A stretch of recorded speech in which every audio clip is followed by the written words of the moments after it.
Olá a todos, sejam muito bem-vindos para a nossa quinta conversa sobre o mundo micênico. Eu gostaria de pedir desculpa porque eu tive um problema na câmera, ela não abriu. Então, hoje a gente fica com os slides e com o áudio.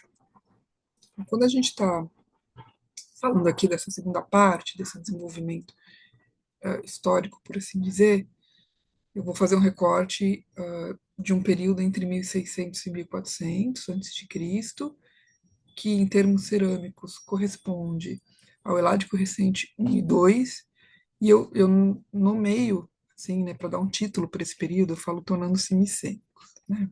Então a gente viu na aula passada que a gente não fala que os gregos chegam, né, os gregos micênicos chegam ali na Península Balcânica, mas a gente vê a migração de certas populações que vão se estabelecer, vão se mesclar ali com as populações locais e vão ter uma forte influência de Creta, que vai ser muito perceptível agora, por esse período. E neste momento, né, então nesse processo que começa em 1900, então se a gente pensar de 1900 a 1600, a gente está falando de 300 anos, não é pouca coisa, eles vão se tornando ali, vão formando uma cultura, uma civilização, com várias aspas aí, e que a gente depois nomeia de civilização micênica ou micênios. Esse processo é muito perceptível, né, a partir do momento em que a gente tem Creta se consolidando como um nódulo comercial importante, isso a partir de 1700.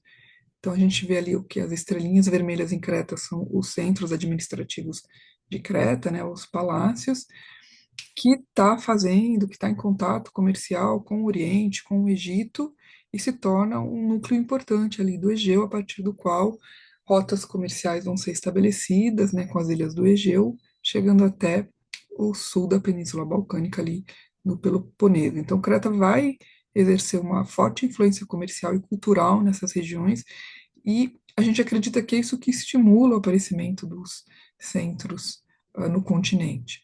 Ali na Messênia, onde depois vai se desenvolver Pilos, e ali na Argólida, onde vão se desenvolver os centros, por exemplo, de Micenas e Tirinto.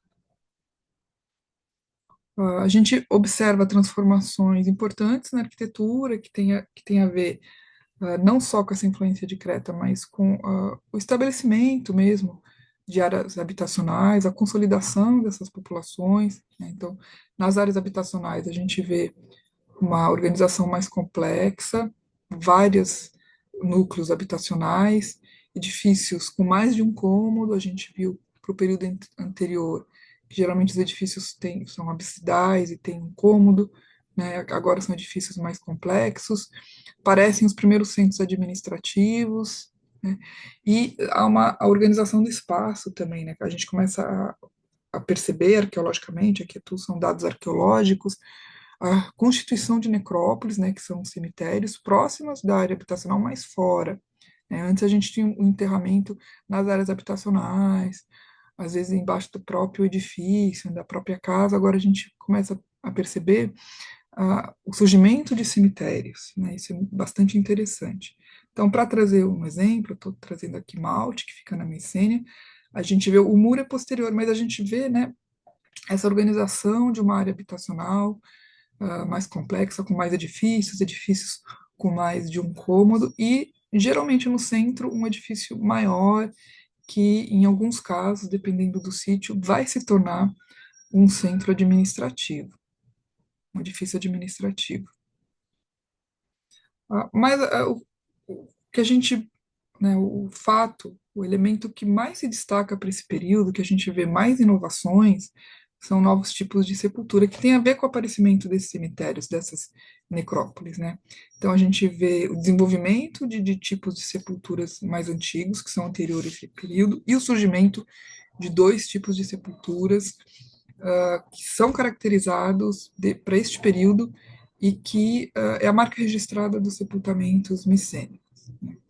Então a gente tem as shaft graves, que é o tipo de sepultamento anterior a esse período, que são esses poços. Quando a gente tem uma só, a gente chama de cista. Mas a diferença de uma cista ou de um fosso para uma shaft grave é que você tem, aqui que vocês podem ver na imagem, vários fossos, né, várias cistas. Né? Então você tem um núcleo central e você tem vários áreas de sepultamento. E o interessante, o que, que vai acontecer então nesse período? Essas shaft graves vão ficando mais elaboradas, elas vão se aprofundando, elas vão sendo escavadas e vão dando lugares a vários desses fossos, né? Então a gente tem várias sepulturas dentro desse núcleo, elas são fechadas com estelas, então uma inovação desse período, né, é que você cria essas estelas para fechar cada uma dessas sepulturas, mas depois elas podem ser reabertas e reutilizadas. Outro tipo de sepultura, e isso se desenvolve nesse período, né, que vai ser considerada uma sepultura característica dos micênios, são as chamber tombs, né, que são sepulturas escavadas, formando uma câmara, e uma parte dessa sepultura, principalmente a parte da câmara, é construída, principalmente as paredes vão ser revestidas, né, e você constrói ali uma porta, né, uma entrada, um portal que também pode ser aberto e reaberto. Mas a sepultura mais conhecida entre os micênios, né, para quem estuda um pouco, os arqueólogos tal, são as tolos, né, os toloi no plural, mas o tipo de sepultura tolos, que é uma sepultura construída. Ela lembra muito o design da Chamber Tomb, mas ela é construída e depois é, revestida aí com terra. Então, ela tem essa aqui é do período posterior, né? Para esse período que a gente está falando, né, de 1600 a 1400, a gente vê as primeiras toloi, ainda muito rudimentares, depois elas vão chegar num nível de sofisticação, que é o período seguinte, que é, por exemplo, este que eu estou trazendo aqui, que é um dos exemplos mais bem construídos, que é chamado de Tesouro de Artreu, né? Então aqui a gente tem, mas só para vocês terem uma ideia, né, de que são essas sepulturas completamente construídas, muito, muito com o plano da Chamber Tomb, mas elas são totalmente construídas, tem um dromos construído, um portão construído também, que pode ser aberto e fechado, uma câmara principal circular e às vezes pode ter uma câmara secundária. O que é importante para a gente pensar dessas sepulturas, né? Tanto o desenvolvimento das shaft graves quanto o surgimento das outras dois tipos de sepulturas, a gente percebe que são sepulturas que são projetadas para serem reabertas e reutilizadas. Então, a ideia que a gente tem é que elas são sepulturas familiares. E aí a gente vê que o uso contínuo ao longo do tempo, de um século, 2 séculos dessa sepultura, atesta a uma certa estabilidade de poder desses grupos que conseguem, inclusive, construir esse tipo de sepultura. E aí eu vou trazer aqui, né, a ideia que se tem é exatamente isso, né? A gente tem o estabelecimento de um poder que sai da esfera da chefia, que é um poder um pouco mais estável, para o aparecimento de uma oligarquia, de um grupo no poder, né? Oligarquia aqui é um termo anacrônico, porque é um termo posterior, mas a ideia de que tem um grupo no poder que detém provavelmente o poder econômico, a gente sabe isso posteriormente, a gente sabe isso, inclusive, nos documentos de linear B. A gente tem uma elite econômica que vai se apoderar e vai ter, inclusive, recursos para fazer essas construções, inclusive construir uma Tolos, por exemplo, né? Então, a gente vê ali estabelecimento de um poder central que detém um poder econômico e consegue mobilizar recursos importantes. Agora, eu queria trazer como estudo de caso os círculos funerários de Micenas, são dois, né? A e B, para a gente entender um pouco como é que a gente percebe o enriquecimento desse período em termos materiais. Eu vou começar pelo círculo funerário B, que fica próximo da cidadela. A cidadela está ao fundo, dá até para ver o muro, que é posterior, é do período posterior, mas pelo menos a gente consegue ver a cidadela. Próximo à cidadela, mas fora, né? Ele está muito próximo do núcleo central habitacional, mas fora.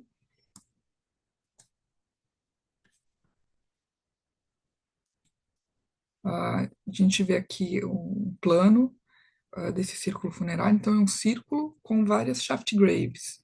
As sepulturas são mais antigas, mas elas vão continuar sendo reutilizadas e vão sendo melhoradas neste período que a gente está estudando. A gente vê aqui que, posteriormente, né, o 2 aqui, uma tolos foi construída e acaba destruindo um pouco do muro externo do círculo funerário. Essa aqui é a tumba de Clitemnestra. E no 3 aqui a gente tem uma chamber tomb também, dos dois períodos posteriores. O que a gente percebe é uma continuidade da área de sepultamento, mas, principalmente no caso da Tholos aqui, né, ela acaba ocupando, invadindo um pouco o espaço desse núcleo anterior. Nesses círculos funerários, para esse período, a gente começa a ver o surgimento de um rico material, tanto em metal como de objetos importados. Para não me alongar muito aqui, eu vou trazer alguns exemplos, né? Então, aparece, por exemplo, para esse período, né? Então, entendam que as shaft graves são anteriores a esse período, mas elas continuam sendo reutilizadas, e a partir desse período, os bens funerários que são depositados nas sepulturas são muito ricos, né? Então, a gente tem essas máscaras funerárias que são característica deste período, de 1600 a 1400, e a gente tem também objetos importados, né? A gente vê aqui um vaso de cristal, provavelmente de Creta, que não é de produção local. Então, a gente vê um pouco dessa ostentação, a gente percebe que isso provavelmente é o discurso de uma elite poderosa que consegue ter acesso a bens importados ou a recursos como metais, né? E isso vai ser depositado em suas sepulturas. Mas o círculo mais conhecido é o círculo funerário A, que fica ao lado da cidadela, no período posterior, que é o período seguinte, que a gente vai ver na próxima conversa.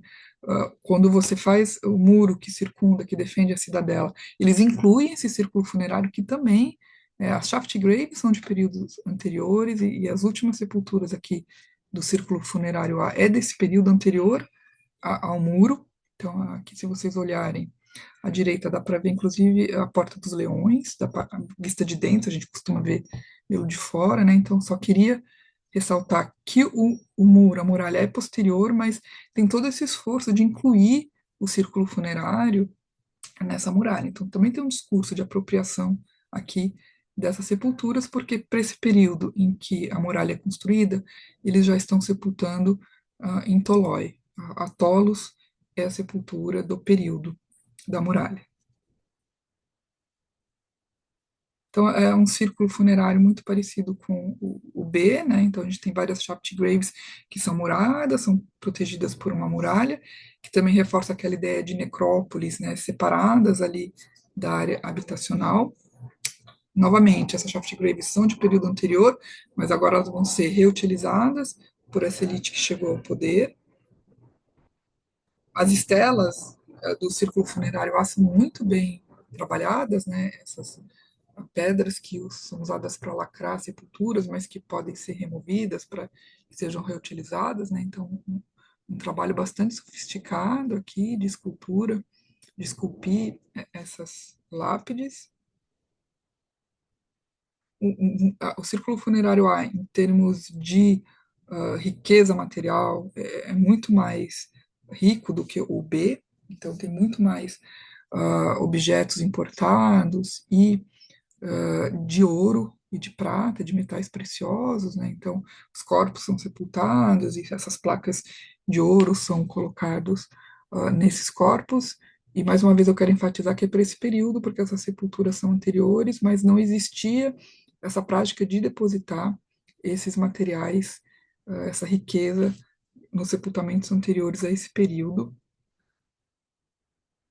Muita espada, então tem toda uma ideia também que é essa elite que chega ao poder, se não era guerreira, se torna guerreira, ou faz da guerra um discurso de poder, né? Então, começa a aparecer, se tornar comum por esse período, que os sepultamentos tragam muita espada e material bélico, né? Armamentos.